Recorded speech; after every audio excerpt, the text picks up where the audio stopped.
So Gever Tulley, founder of Tinkering School and Brightworks, you and I are sitting here to talk about Tinkering School and basically to ask people for money. So we're gonna do a brief overview right now, everybody, of why you should support Tinkering School right now. And then Gever and I will continue our chat for a longer, kind of more in-depth discussion. But let's just make the pitch right now, Gever. Yeah. What is Tinkering School? I mean, the people that are seeing this know Tinkering School already, but what's happening right now? Why is this a moment? And why do we need money? Well, I think it comes down to a couple of things. And one is that Tinkering School continues to, in the face of the virus and all of the complexities of life going on right now, continues to innovate in its ability to engage with students in a way that lets children really discover for themselves what they're capable of.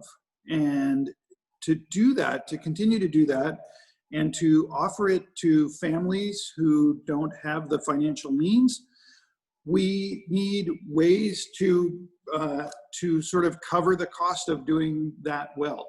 And I think that what we need right now is to really continue to support children being fully engaged, spending quality time together, solving good, hard problems in order for them to continue to have a childhood worth talking about later as an adult. Wow, I love that. I love that framing, Gever, a childhood worth talking about later and building fond memories. So look, we're a nonprofit, and everybody, you're not seeing double. We have, similar glasses. Yeah. Similar, I wore more beard today. Similar, yeah. But so I'm Aaron Eden. I'm the executive director of the Institute for Applied Tinkering, which is the nonprofit that houses Tinkering School and Brightworks. And the reason we're doing this fundraiser right now with Tinkering School is that we are able to reach more kids now, for one thing. We've developed some online programs that are absolutely fantastic. The need is huge right now globally in finding ways to engage with kids online in kind of child-centered learning that we have been doing for 15 years in the organization, face-to-face and hands-on. And we've really found ways that everybody's struggling with right now of how to engage with kids online. So part of it, yes, is we have these interesting programs that we need some resources to scale so we can affect more kids. Like, that's the bottom line, right? We need to be able to increase our capacity to serve more kids. We do, for the issue of equity, we want more kids able to join the programs who couldn't otherwise afford it. But part of what we're doing is we are showing the world what's possible and how to engage with kids online in ways that really are worth remembering, but also are really preparing them for the future. And so part of our mission is to help others understand how to do that and to work with schools. We work with schools and educators for free all the time to help them learn how to do it, right? So Aaron, I always describe this as, there's this kind of charismatic highlight of projects like we see over your shoulder, where the world sort of knows Tinkering School by these big showy projects that we do every summer. But I think it's not an understatement to say that's the tip of the iceberg of the impact that we have. And what no one sees in our public face is all of the pro bono work that we do with educators, with young parents, with coaching, helping people get their own maker spaces and tinkering style programs going, where they're not calling it a tinkering school, but we're helping them get their vision to fruition. And so I'm always challenged that we don't have an easy way to describe the impact that Tinkering School has had in these past 15 years. But I think it wouldn't be false to say that literally hundreds of people a year are inspired to try adding these components to their classroom or to their after-school programming or to weekend and summer camp offerings, that they have seen what we've been doing and decided to try it, given us a call, reached out through email, and we've helped them get over those hard questions of, how do I get started? How do I talk to parents about what I'm offering? How do I train staff?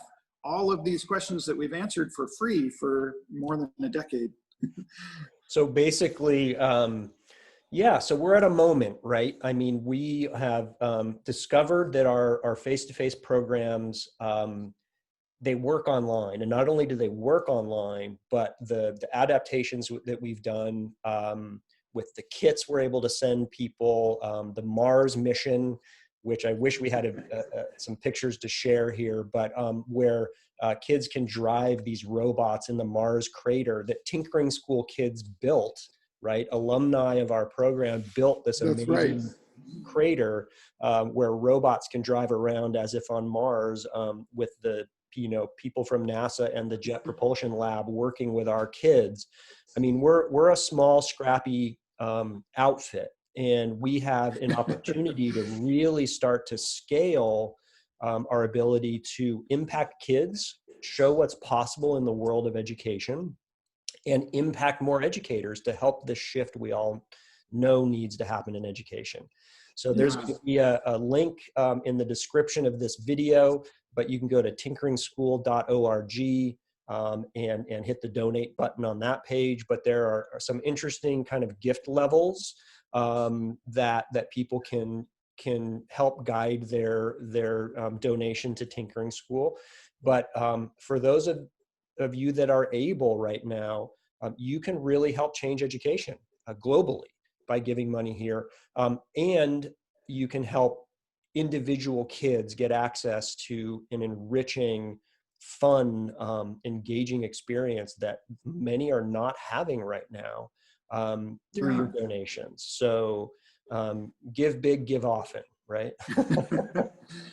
And I will say, we are, and this is a comment we often get from the people we've been working with, one of the most efficient, effective organizations in the nonprofit world in terms of getting the most out of every dollar we take in.